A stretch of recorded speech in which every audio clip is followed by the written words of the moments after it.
All right, guys, welcome back, man. Welcome back. You know who it is. You know who that is. Rex Dickson, back with him again. Part 2 of the interview at E3. So here we go. Now, first question I'm going to ask you, Rex. I know everybody's asking, particularly the sim crowd.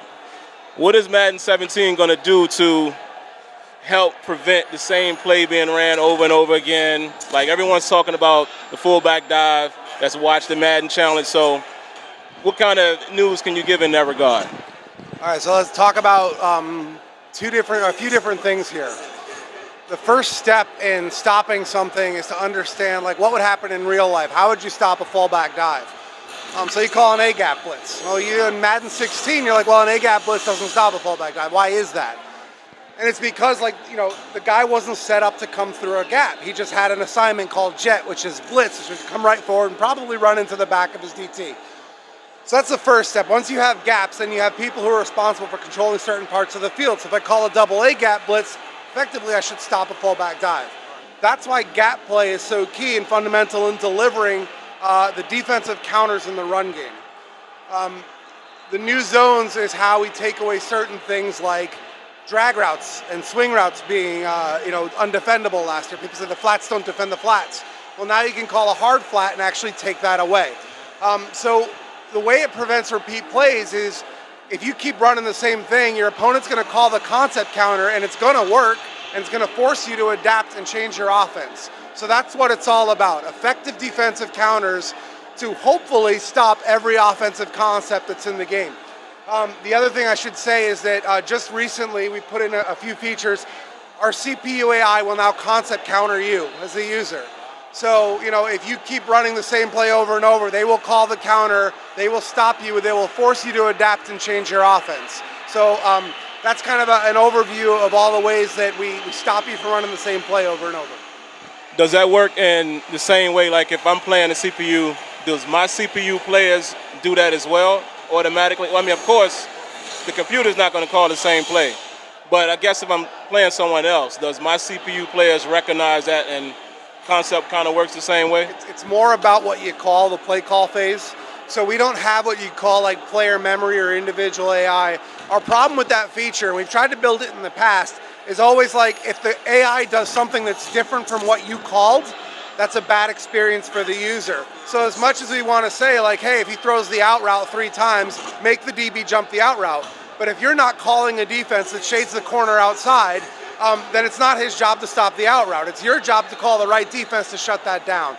That's the way we see it, and that's why defender memory remains kind of an elusive feature. We might find the right way to implement it someday, but the last couple times we've tried, it hasn't worked out, and we scrapped it.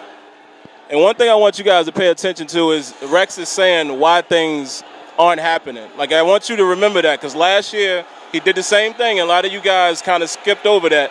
So leading into the next question, here's another number one question. People still want to know why no defensive assignments were best on best. The real issue with best on best, and just like the other thing we talked about, we've tried to put it in, is the Madden alignment system is a serious bitch.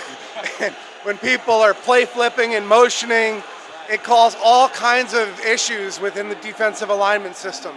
When you add best on top of a foundation that is already fairly shaky, it just makes the problem worse and it magnifies it, and the amount of work that goes into solving that usually amounts to it's too big and you're forcing something in on top of a system that's a little shaky. So what I'd rather do is go back in and fix that foundation, fix the base alignment system, and then we can build best on top of that.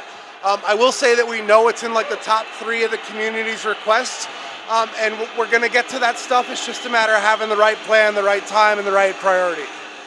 All right, and most of the people watching this interview already know this, but for those guys who don't, what are some of the key core elements put in Madden 17 that's going to make it a more, quote-unquote realistic type of football game? I feel like almost everything we did this year is along that axis. Between the gaps, the zones, the ball physics, the bottom line ticker in CFM, a new commentary team. When I play it, it feels like the most realistic, authentic Madden I've ever played before, and I've been a Madden fan since the Genesis days. So, yeah, it's different. You know, I couldn't say, like, I'll say this. I don't know if it's my favorite Madden yet, and the reason why is because it's kicking my ass. The CPU beats my ass on All-Pro, and I'm not used to it. I'm not used to having to not be able to call 4 verticals every 3rd and long and completing it as soon as the slot passes the hook zoner, which I've done for years in NCAA and Madden. Like, my 3rd and long play is freaking gone. That hook zoner matches me on a vertical hook and takes that away, and I got no 3rd down play. So that process of, like, learning that I have to build a whole new offense, I have to have a scheme. You have to have a scheme in this game. I have to learn run, like, head count in the box. This is the most demanding NFL sort of dream, simulation fan's dream that I've ever played. But as all simulations go, it got a lot harder. And it takes months to adapt in my case, probably weeks in a lot of yours. You will get more depth out of this game than any Madden you've seen before. It will keep challenging you time after time after time. I didn't even talk about the sack fumbles because, oh my God. I got one today. That's a heavy dose of realism right to the face. You've been dealing with throw out a sack for how many years? Forever. That's a freaking game changer. Yes, absolutely. And guys, what he's talking about is not just the normal strip sack or strip fumble. Like, what I actually had was, I'm playing with Romo. He gets hit from the front, hit from the back. The organic physics in the ball just comes out. The guy hits his arm, kicks it around. So, real quick, if you could speak a little bit about your experience with ball physics, how it's completely changed the game. Yeah, I was a skeptic at first. I didn't really see, you know, when you first think about it, you're thinking about the bouncing. And I'm like, it's not that bad, whatever. But as we started to develop it, the one big thing I said to them is I showed them about 6 videos of pull-throughs, where the receiver or the DB will pull the ball through somebody else's body. Or ones where there's arms and legs and the guy like pulls the ball through. Some dude on YouTube, Jimaya, he wrote a song called Through My Body. It was so bad, this dude wrote a song about it. Like busted bars and lyrics and put a track behind it and everything. That's how bad it was. So, you know, it's on that list of legacy issues that I'm like, we gotta fix it, we gotta fix it, gotta fix it. So with ball physics, I said, if that ball collides with somebody's body during the catch, I want it to come out. Right. And that went true for, like, if somebody's hand hits it, if a helmet hits it during the catch, I want the ball to come out. Down too, I've noticed it. Yeah. And my physics engineers, like Jacob Hayek and Ryan Morris back at Tiburon, knocked it out of the freaking park.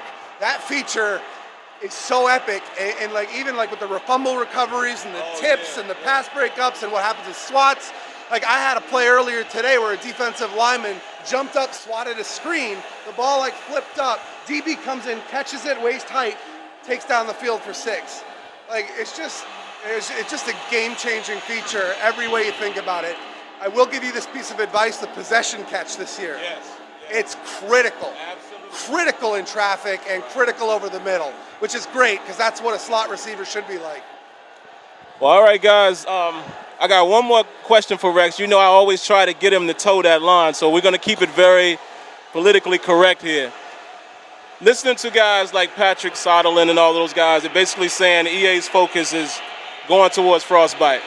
I know neither yourself or I can confirm, you know, when Madden will have it, but knowing that that's probably coming, what type of things do you think that will allow you guys to do that you can't do now?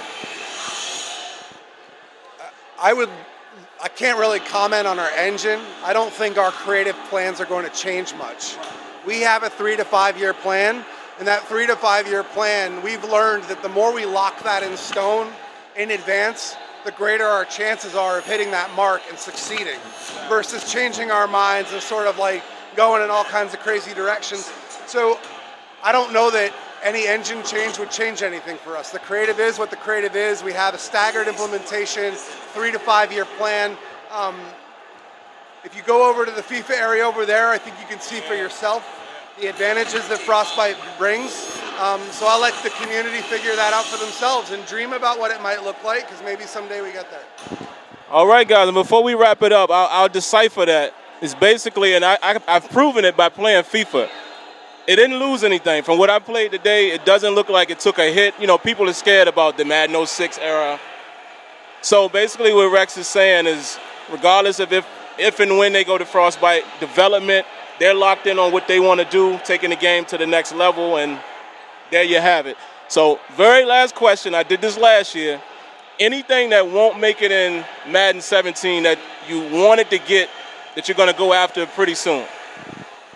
Well, if you think back to Madden 16 and things like salary cap and like I think we did a head update, we have a theory, and we don't know if we're right yet, but the theory is push out releases throughout the year, like little pieces, little features, maybe little adaptations of mode. We call it continuous development. We're very strong believers in it. The patches are also a part of that. It's about listening to the community and saying, if they really want something that badly, or if they really want something changed, it's our responsibility to get it to them as fast as possible to fix it. The days of us waiting a year to deliver that fix are over, because we don't want you to stop playing Madden in September or October or November. We want you to keep playing all the way through May, all the way through June, and be ready for the next release. That is what we call a continuous development model. That's what Destiny is chasing. That's what Battleborn will be chasing. This is the new future of gaming, where your game that you choose to play is your cultural lifestyle. You know, you're in that world, you're in that universe, you're interacting with other players on Twitter, you're watching YouTube. We get that, like we totally get that, and that's why continuous releases are so important to us. So if you use your voices and you tell us on Twitter if there's anything you don't like about this game or any features that we didn't get in, we will push and fight as hard as we can to get them out to you at some point in the future, and hopefully before Madden 18. And the testament of that, guys, is Madden 16. I'm still playing it, and it's June, and y'all know that's saying a lot. So I'll let you wrap it, Rex. Any last thing you want to say before we wrap this up? Yeah, I mean, with the whole context and theme of this event being player first, with this being open to the public for the first time, I met a lot of great community guys, YouTubers, guys from Twitch, guys who just tweet at me from time to time. This is the coolest shit ever. It's so much better than E3 because I'm not having to interact with press and talking to IGN and GameSpot, who'd really rather not talk to us anyway. This is about interacting with the community. This is about player first. So it's been great, and I want to say to everybody who's out there on Twitter, on YouTube, on Twitch, thank you for your continued support. You guys make Madden what it is. We appreciate everything that you are and everything that you give to the game. There it is, guys. That's going to do it, man. Y'all know how it is. We're going to keep fighting on our ends as far as us game changes. Rex shares the same passion, so the game is only going to get better. So there you have it. That's Rex Dickson. I'm SimFBallCritic, and we're out. Peace. Once again, guys, thanks for coming by.